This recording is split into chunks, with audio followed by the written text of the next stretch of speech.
Hello, welcome back to my candid space. First of all, I just want to say happy lockdown. Might as well start saying happy lockdown. So we are officially in a national lockdown part 2. So yeah, I feel like by next year or this time next year we're going to be saying, oh, like this time last year we were in lockdown or we started lockdown.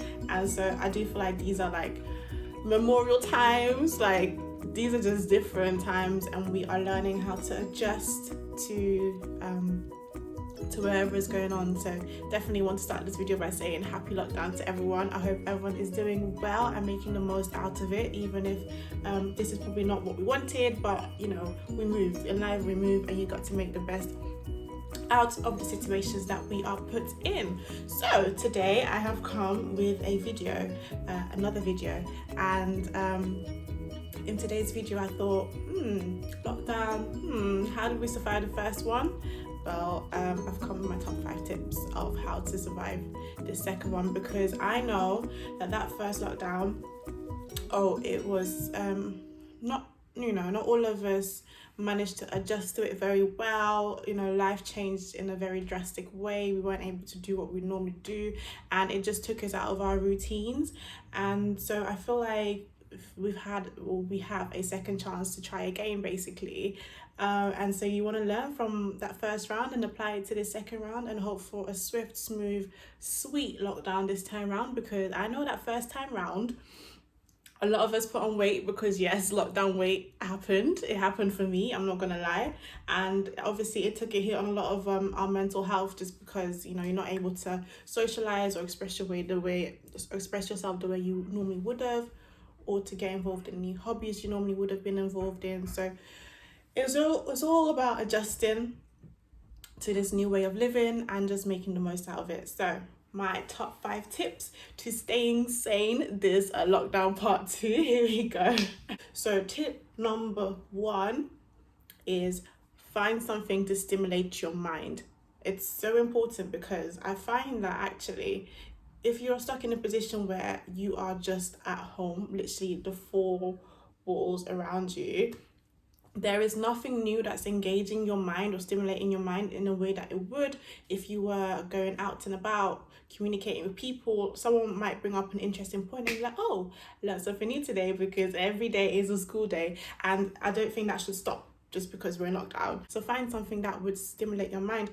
And so whether it's reading something, listening to a podcast, watching a documentary, playing a game, anything that would have you thinking on your feet, like join a quiz, a maths quiz, or a spelling bee, is that what they call it?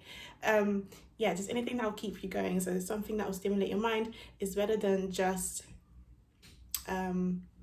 literally being idle-minded and watching Netflix all day long, or sleeping all day long, or being on social media all day long. Like, you actually find that time goes so quick without realizing it. So yeah, tip number 1, find something that stimulates your mind. Tip number 2 is get yourself a routine.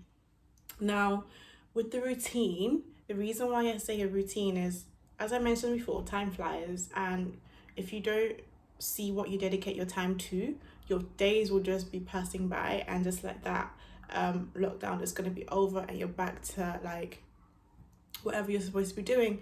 But you want to make the most out of this time, and I find that this time is actually the best time to reflect and to plan for the future, because it's literally just you, yourself, and whoever's in your support bubble if you live with other people.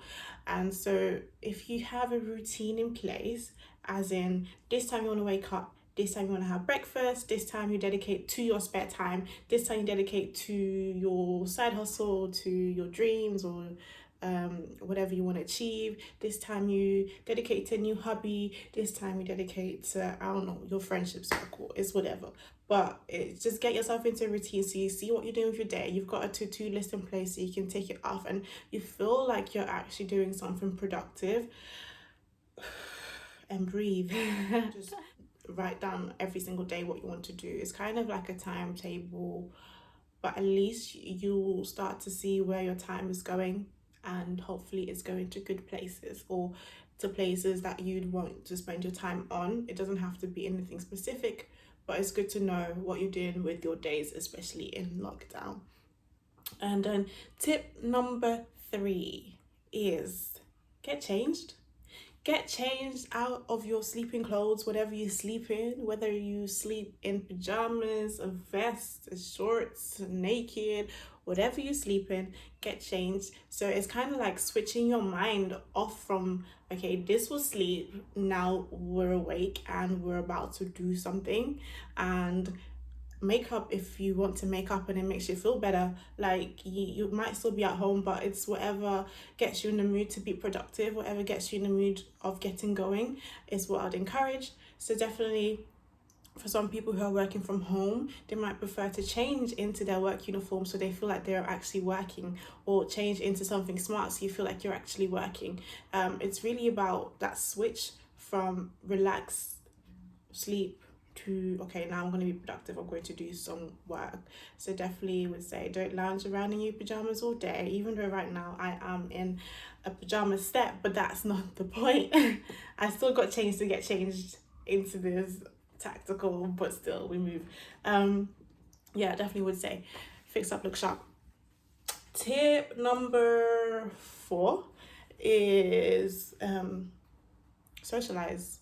And I know we are locked down and we have to socially distance, but what stops us from virtually socializing? We have phones, we have social media, we have technology, we have webcams. Like, there's literally no excuse as to why we can't reach out to our friends and our families in this time, especially because it's good to interact with other people. You don't want to feel alone, you don't want to feel isolated, but also it's important for people to know what exactly you're going through. If you're struggling with something, to have someone to talk to have someone you could actually offload, I guess, on, or just, communicate. It's still very important.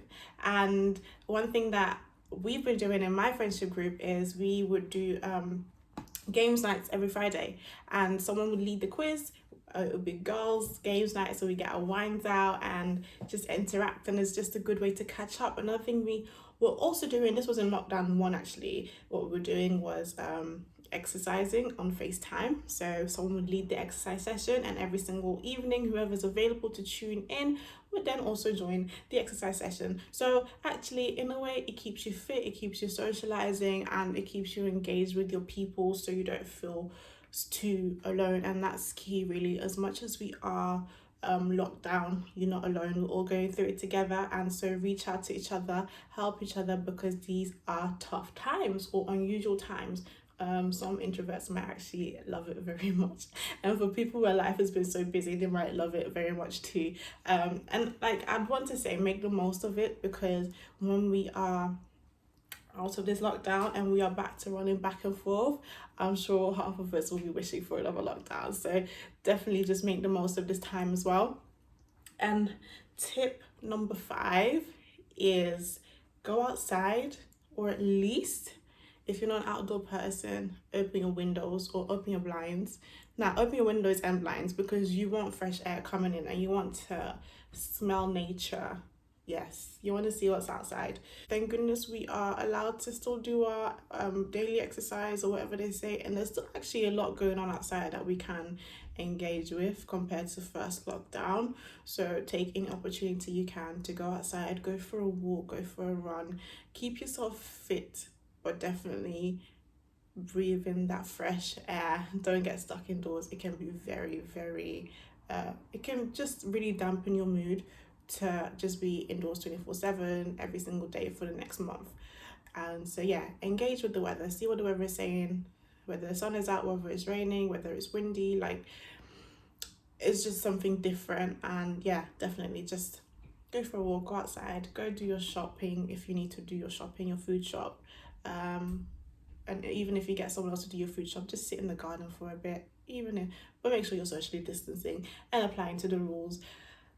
But yeah, those are my top 5 tips of staying sane this lockdown. I really hope that it will be a great lockdown for all of us, and we will come out of it feeling brighter and ready to embrace this busy life or life as busy as it gets. And yeah, no pressure as well, because I've been seeing on social media a lot of quotes where, oh, if this lockdown you haven't done anything productive, you haven't learned a new skill, what are you doing with your life? Like, come on, we don't need that pressure on top of what's already going on. You don't know who's grieving, you don't know who's struggling mentally. Like, we don't need that extra pressure, but the least I can say is make the most of the time. Try it every single day. And yeah, just yeah. So until next time, and I hope you guys are able to apply these top 5 tips.